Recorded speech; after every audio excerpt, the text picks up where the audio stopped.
అంటే భక్తి అనేది చిన్న పదం అయిపోతుంది, చాలా చిన్న పదం అయిపోతుంది. ఒక్కసారి ఆయనతో కూర్చొని మాట్లాడితే, అంటే మనం సినిమాలో చూసే పవన్ కళ్యాణ్ గారు సినిమాకి ఏం కావాలి మాత్రమే చేస్తారు. బయట ఉన్న పవన్ కళ్యాణ్ గారు నిజంగా దేవుడు. ఆయన గురించి నేను ఇప్పుడు చెప్పానంటే, నేను చెప్పిన పదం ఎక్కడో చోట ఎవరో ఒకరు చెప్పు వాడుతూనే ఉంటారు.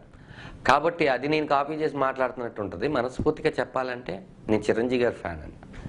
ఆ తర్వాత తొలి ప్రేమ నుంచి పవన్ కళ్యాణ్ గారికి షిఫ్ట్ అవడం అంటే ఇద్దరు బ్యాలెన్స్ చేసుకుంటూ వెళ్తున్నా. అంటే యాక్ట్ చేస్తున్న ఫస్ట్ ఫీలింగు మీరు జబర్దస్త్ చేస్తారు కదా అన్నారు. చాలు బాగా నేను నన్ను చూశారనమాట. అయితే అందరూ 100% చూసారనమాట. అయిపోయింది. గోపాలలో మీరు తమిళేని అనుకునేవాడిని అండి నేను. అంటే లేదండి ఇక్కడే మణికొండలో ఉంటాను. అవునా, తమిళేని అనుకున్నాను అన్నారు. Thank you. ఆ తర్వాత ఆయన స్క్రిప్ట్లో లేనిది సినిమాలో కూడా లేదు. అంటే ఎంత కావాలి అంతవరకు, కానీ కొంచెం యాక్ట్ చేసేటప్పుడు ఏదో ఇంప్రూవైజ్ చేసేస్తాను. నేనేం చేశానంటే, మాస్టరు మీరు దేవుణ్ణి నమ్ముతారా అంటే ఆయన నేనే దేవుణ్ణి అంట. నేను పవన్ కళ్యాణ్లే అని ఈ హ్యాండ్ లేదు అసలు.